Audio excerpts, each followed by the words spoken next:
Hi everyone, welcome back to Liz Sews. Today I was going to do a very quick tutorial for you guys, which has been much requested, and that is how to do underwear. So underwear is a great way to start if you want to get into lingerie and bra making, because it gets you used to the elastics and the fabrics and things like that, but it's a lot more simple in its construction. For today's tutorial, I'll be using the Watson brief. So this comes included if you buy the Watson bra. The brief pattern comes with it as well. However, I'll put some links in the description box below. I believe there is a free pattern available that's very similar to this, the Acacia pants. So I'll try to link that down below if you're interested in trying this out.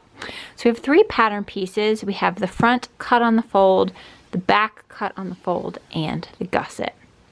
I will say that I have altered this a lot to fit me. This in no way is a comment on the pattern being drafted poorly or anything like that. It's just that my body is very different than how most underwear patterns are drafted.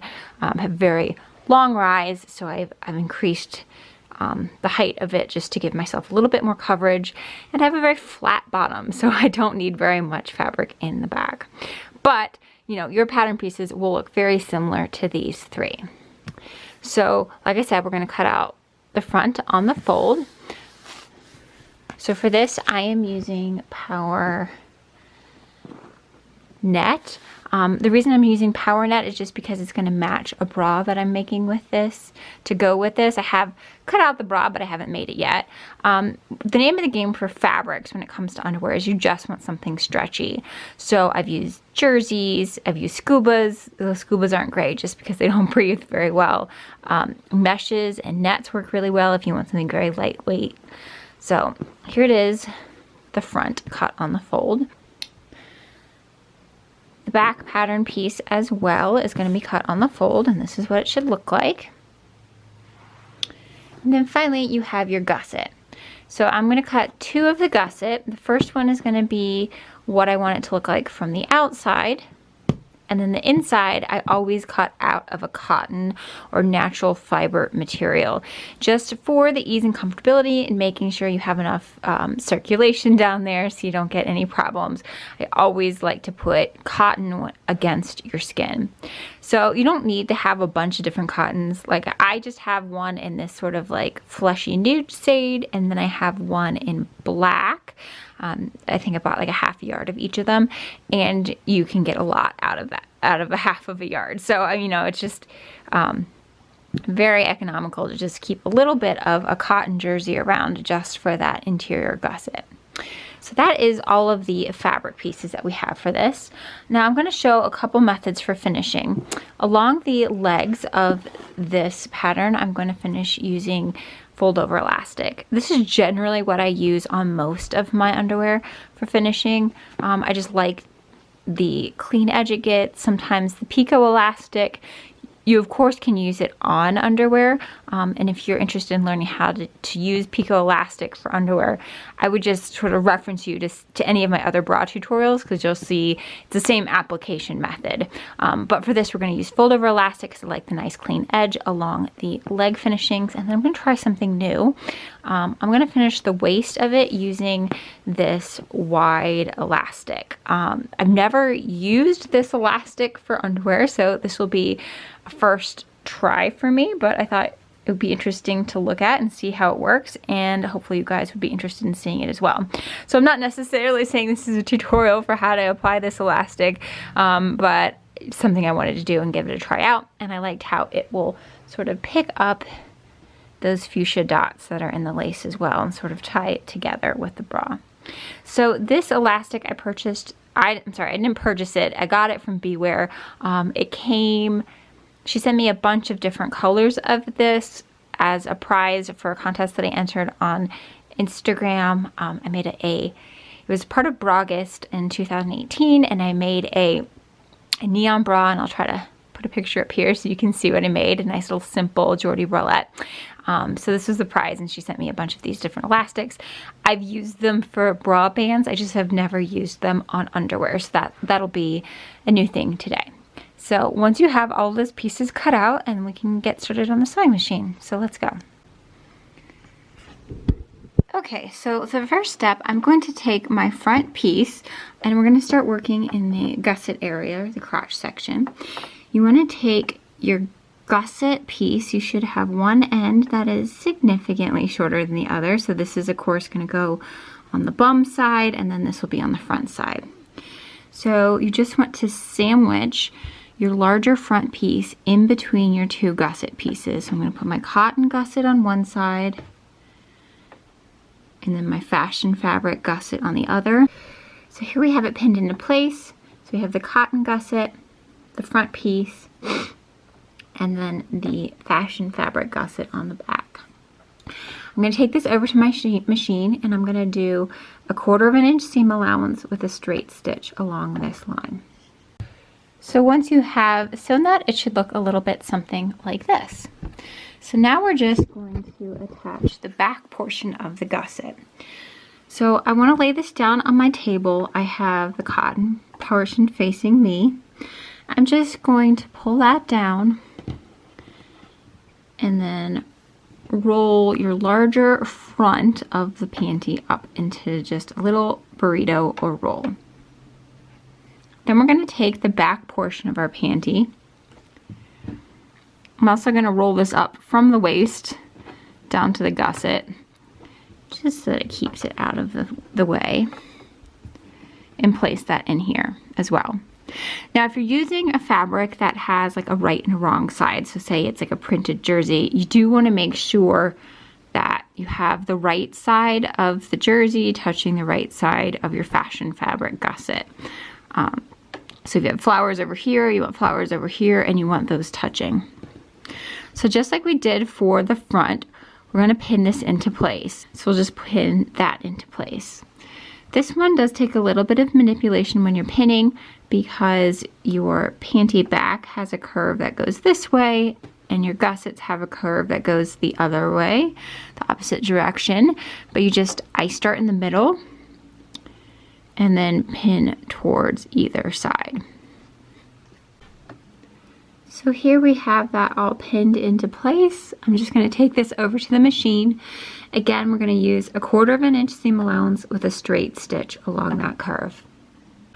And this is what it should look like once you have sewn that. I did have to go back over this section here. I don't know if it's this neon thread that I'm using. It's just not working in my machine how my threads normally function. So, but like, you know, no one's gonna see it. So as long as you just go back over and make sure that seam is sewn in secure, you should be fine. Now, if you want, you can finish this edge and this edge down here with serging, but it's not necessary because it's all gonna be completely enclosed anyway. So what we're gonna do now that we've sewn those two pieces of the gusset is just turn everything to the outside. You should have something that looks like this. So you see both of these seams are going to be completely covered up and you don't have to worry about it at all.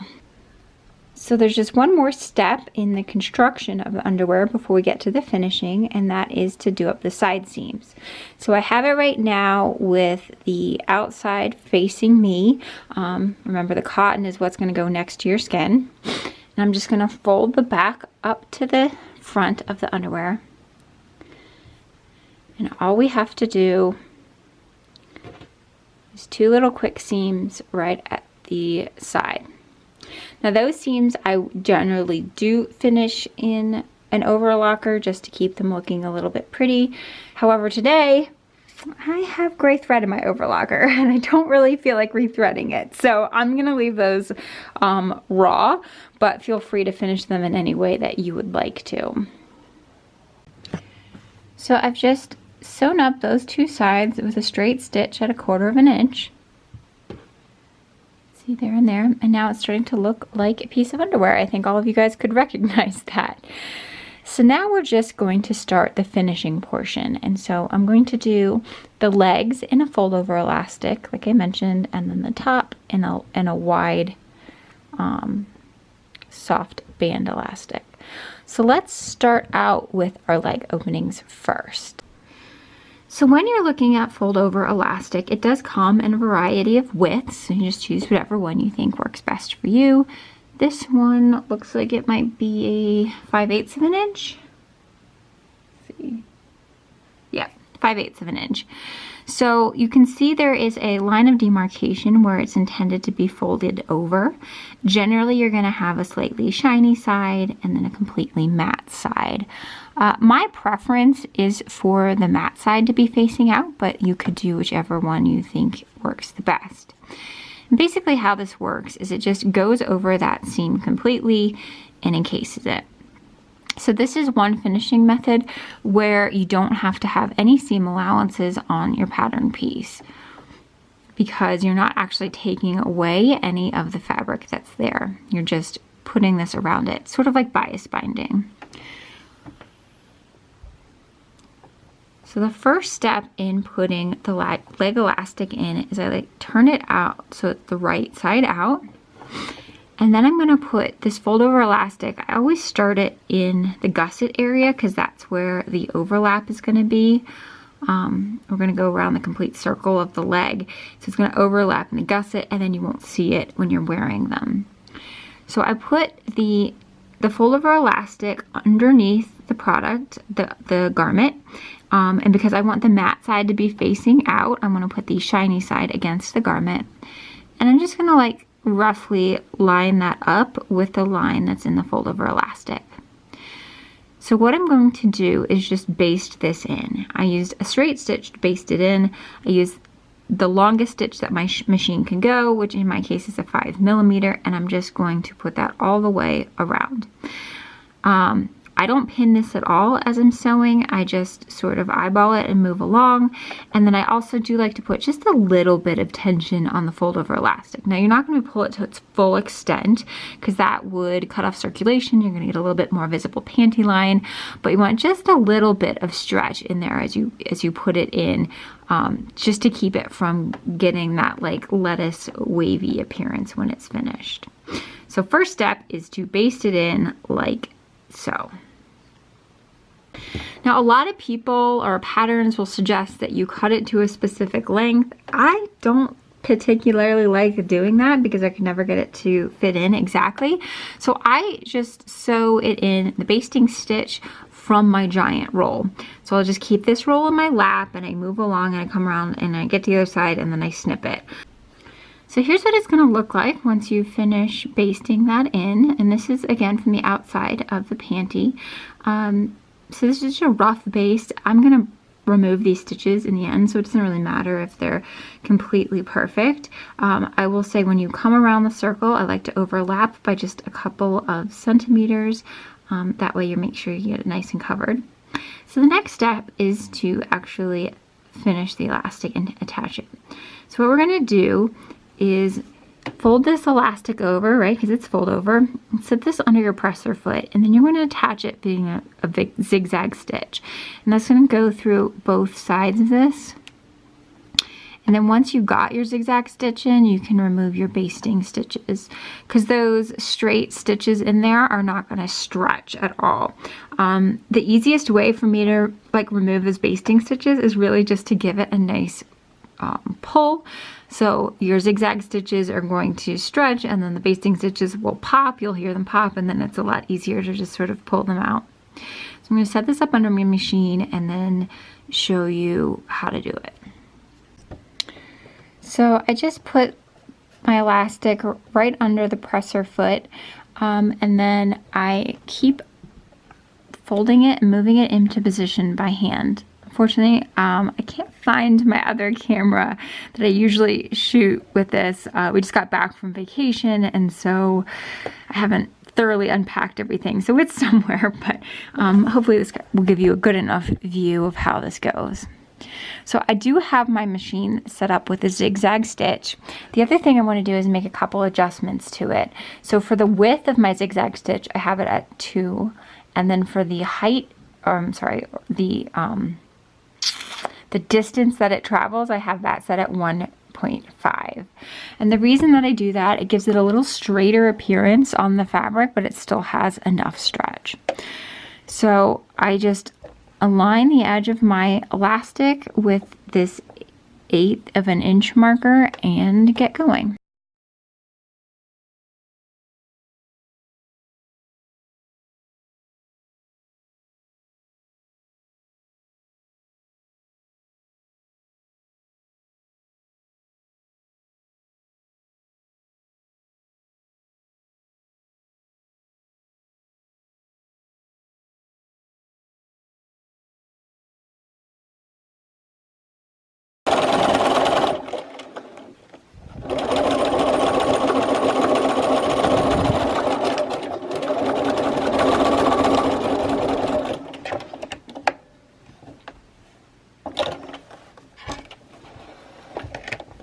So you can see here why I like to start and stop on the gusset, just because that overlap isn't the prettiest thing ever, but nobody can see it once the underwear is on if you leave it in the gusset area. So now that I've done this for one leg, I'm just gonna flip it over. And like I said, try to remove those basting stitches. I'll stretch it and you could probably hear some pops.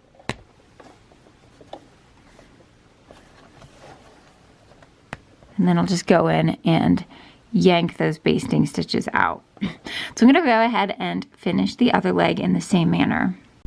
So here's what we have now. Now if you want, you can certainly go ahead and finish this top waist in the same method as we've done the leg openings with full over elastic. And honestly, that's normally what I do, but I just wanted to try something a little bit different today. So just a little sneak peek into way my mind works. Not super familiar with this on underwear, so I think what I'm going to do is just sew it directly on top like that with the zigzag stitch. Because if I do a stitch and flip method, then it's going to cover up some of this lettering. So yeah, I think I'm just going to sew it directly on top with the zigzag stitch and go all the way around. So here's how I have it set up on the machine. I'm looking at the inside of the underwear right now. So, you know, it says love on the other side. So this is going to be the inside of the underwear. I'm just going to go as slow as I can and just stitch this along here. And then I'll come back in and clean up any excess fabric that I have sticking above my sewing line. And so here we have what it ends up looking like. I did switch to a pink thread in my bobbin just to make it a little bit less noticeable. Stayed with the green up there. I'm just going to come back through with some duck-billed scissors and clean up the edge of this elastic so it doesn't look as ragtaggy. And then the last step I'm going to do is probably cut this excess off and then go in with a satin stitch down the side here. So here we have the finished product. I hope you guys have enjoyed this tutorial, and I'd love to see what you guys have made with this. If you'd like to share your makes, you can always tag me on Instagram at Liz_sews. See you next time.